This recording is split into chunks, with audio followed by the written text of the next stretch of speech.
Hey everyone, and welcome to a deep dive that could totally change how you look at budgeting. We're going to be tackling the 50-30-20 rule today. Something you might have seen floating around if you've been digging into personal finance stuff at all. It's gotten really trendy, but also gets some skeptical side eye, you know? And rightfully so. Is it really as simple as it sounds? Can percentages really tame the wild beast that is our spending? That's what we're here to find out. Yeah, I've seen my fair share of budgeting fads come and go. Trust me, some are way better than others, so I'm here to give you the no-nonsense breakdown. So you can decide if the 50-30-20 is worth your time. Okay, so for anyone who's just tuning in, the basic idea is this. You split your after-tax income, 50% on needs, 30% on wants, 20% saves in debt. But I gotta admit, my first thought was, hold on, life is way more complicated than three little buckets. You're not wrong to be cautious. One thing that I think is often glossed over is how different needs can be for people. The source we're looking at today actually highlights rent or mortgage, which, let's face it, can be a huge chunk of someone's income. Then you've got utilities, groceries, all those basics to keep a roof over your head. And food on the table, those are pretty universal needs. Oh, absolutely. But you know what always gets me? Transportation.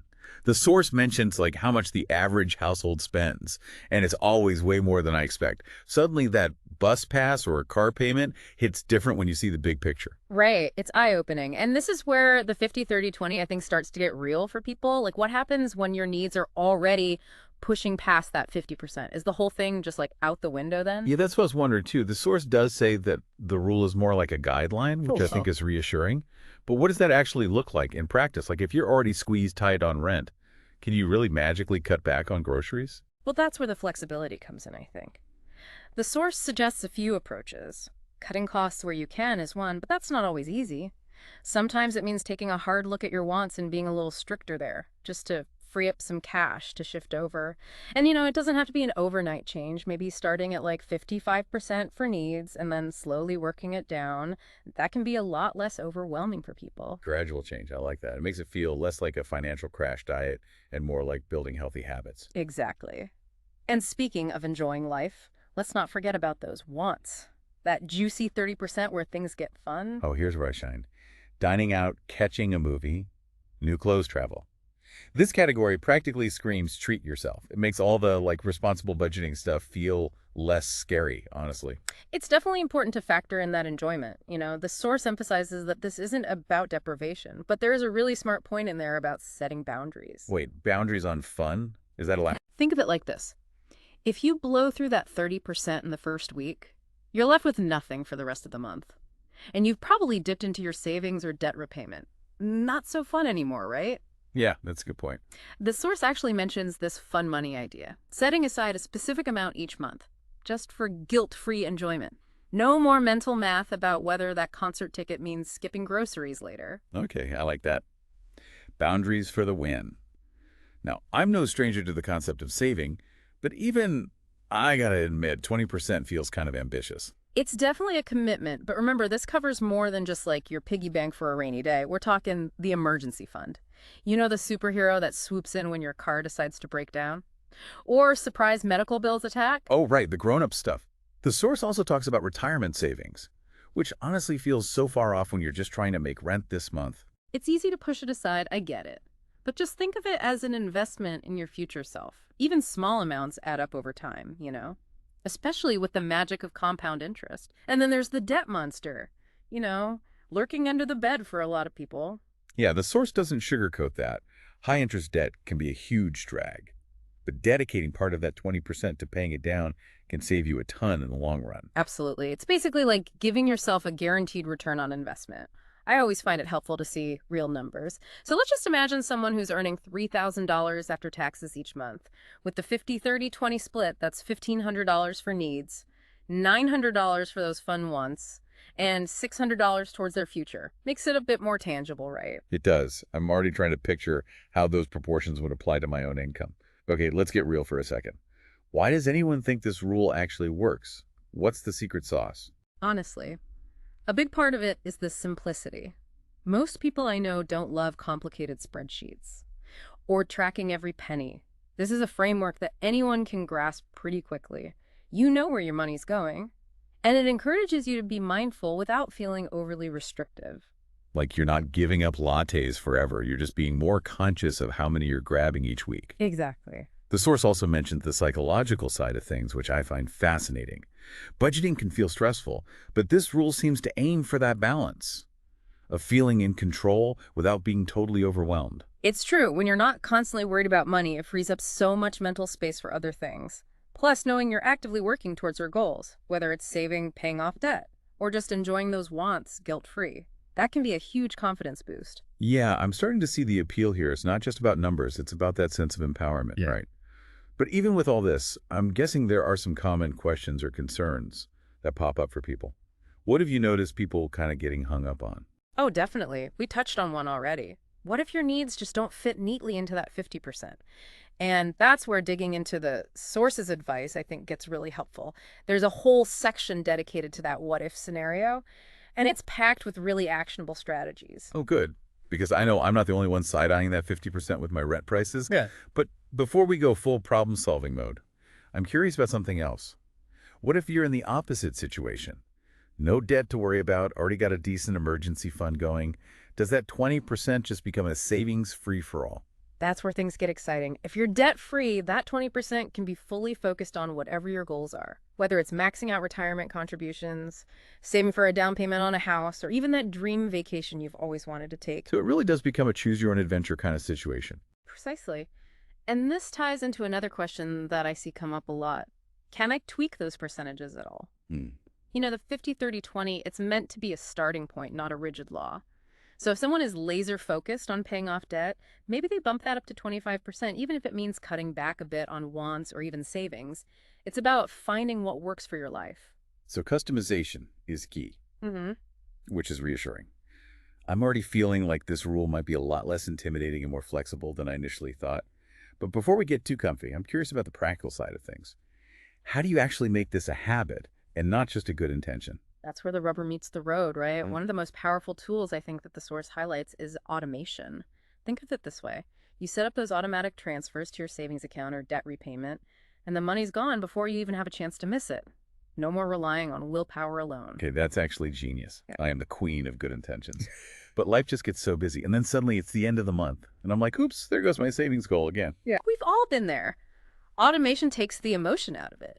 It's like building a little robot army to fight for your financial future, even when you're distracted by shiny things. I love that analogy. Mhm. But speaking of shiny things, the source talks a lot about budgeting apps, which honestly can be kind of overwhelming. There are so many out there.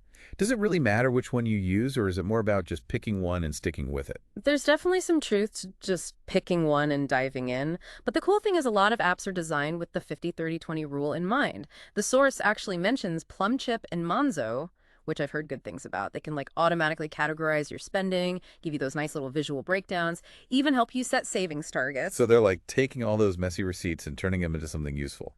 I'm all about anything that makes budgeting less of a chore. It's like having a personal finance coach in your pocket, but way less judgmental. Exactly. And the best part is as you're tracking your spending, you start to see patterns that you might not have noticed before.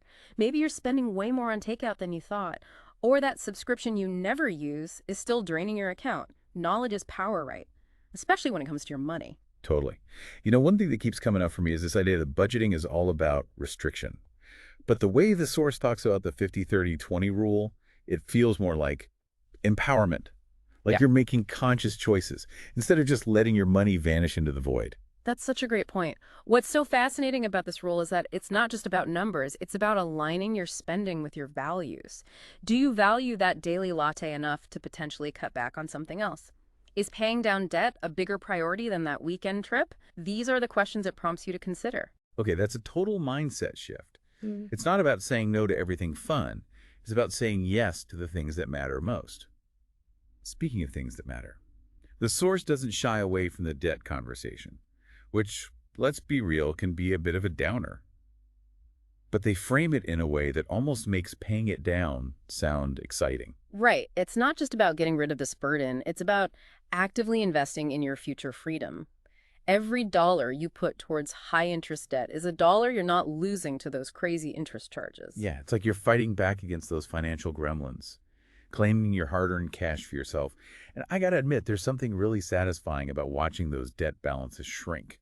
It's like a visible reminder that you're making progress. You're taking control. Absolutely. And that sense of accomplishment can be incredibly motivating. It's like you're building momentum, Yeah. proving to yourself that you can handle your finances and reach your goals. Okay.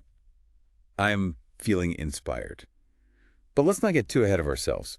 We've talked about automation apps mindset. Is there anything else that can help people actually stick with this February 30/20 rule once that initial excitement wears off? This might sound simple, but one of the most effective things you can do is involve like a friend or family member in your journey, sharing your goals, celebrating wins, even just venting about those budgeting frustrations. It makes the whole process less isolating. Oh, that's so true. I've tried budgeting solo before, and it's so easy to get discouraged when you feel like you're the only one struggling. Yeah. Having someone in your corner cheering you on can make all the difference. Yeah. Plus, it's way more fun to celebrate those milestones together. Absolutely. And even if you don't have a personal cheering squad, there are tons of online communities out there where people share tips, support each other, and celebrate wins big and small. You don't have to go it alone. We've covered a lot of ground here. It's amazing how much depth there is to this seemingly simple rule. I'm feeling way more informed and optimistic about the 50/30/20 approach now, and hopefully our listeners are too. But before we jump into the Q&A, I'm curious, what's one thing that you'd want someone to take away from this deep dive so far? For me, it's this idea that budgeting doesn't have to be restrictive or scary. The 50/30/20 rule, when applied thoughtfully, can be a really powerful tool for aligning your spending with your values and creating a life you love. Both now and in the future, it's not about deprivation. It's about conscious choice and empowerment. I love that. It's a reminder that we have more control over our finances than we often realize, and that taking charge doesn't have to mean sacrificing all the fun stuff. But of course, no deep dive is complete without tackling some real-life questions. So let's dive into those listener questions. First up, we've got someone who's grappling with the age-old dilemma. I'm finding it tough to draw the line between needs and wants. Any tips? It's a question we all face, right? Where's that boundary between essential and enjoyable? Oh, it's so tricky because it's not just about the item itself. It's about your individual circumstances and your values. The source gives a good starting point, though. Ask yourself, could I live without this? If the answer is yes, it's probably a want. Okay, that makes sense. Like groceries are a need, but those gourmet cupcakes I keep buying, definitely a want. Although sometimes I convince myself they're a need for my mental well-being. We've all been there. Another thing the source highlights is thinking about the purpose. Is this for basic survival, health, safety? Okay, that points towards needs. If it's more about enjoyment, even if it's something you really love, it probably leans more towards wants. So it's about being honest with yourself, and maybe a little less justification for those impulse buys. Speaking of tough choices, our next question is one I'm sure resonates with a lot of folks. I'm barely covering my needs with 50% of my income. How can I realistically save 20% on top of that? It's a valid concern, especially when so many people are living paycheck to paycheck. It's definitely a challenge. But the source reassures us that the 20% is a target, not a punishment. It's more about building the habit and making progress where you can. Even if you start with 5% or 10% saved, that's still a huge win. Small steps, big results, right? The source also mentions revisiting those needs and seeing if there are any cuts possible. It's not always fun, but sometimes negotiating a lower bill or finding a cheaper grocery store can free up some wiggle room. Absolutely. And it might also mean getting creative with those wants. Maybe instead of dinner out every week, it's a potluck night with friends. It's not about deprivation, it's about finding joy within your means. Okay, last question. And this one's a doozy. Should I pay off debt first or build an emergency fund? It's like the ultimate financial chicken or the egg situation. It is a tough one. And honestly, there's no one-size-fits-all answer. But the source does give some solid guidance. If you're battling high-interest debt, like those credit card balances that seem to grow overnight, tackling those first is usually the smartest move. Yeah. You have to stop that bleeding before you can really start building right. The source mentions those high-interest charges can really sabotage your progress, even if you're diligently saving at the same time. Yeah, it's like trying to run a marathon with weights strapped to your ankles. Once you've got that high-interest debt under control, then you can focus on building that emergency fund, knowing that it'll actually protect you instead of just being eaten up by interest payments. Okay, that clears things up. It's all about building that strong foundation one step at a time. Well, we've reached the end of our deep dive, and I gotta say, I'm feeling way more informed and optimistic about the 50/30/20 rule. It's not just a set of numbers, it's a framework for making conscious choices about your money and your life. Exactly. What I hope listeners take away from this is that sense of empowerment. You can take control of your finances, even if it feels overwhelming at first. The 50-30-20 rule is a great starting point, but the real magic is in finding what works for you, experimenting, adjusting, and celebrating those wins along the way. Perfectly said. It's a reminder that personal finance is a journey, not a destination. And it's a journey we can all choose to make a little more enjoyable, a little less stressful, and a lot more aligned with our values. So as you go forth into the world of budgeting, remember, you got this. Don't be afraid to ask of help. Utilize those amazing tools we talked about. And most importantly, be kind to yourself throughout the process. Couldn't have said it better myself. Thanks for joining us on this deep dive, everyone. And remember, even small steps can lead to big changes when it comes to your financial well-being. You hold the power to shape your future one mindful choice at a time.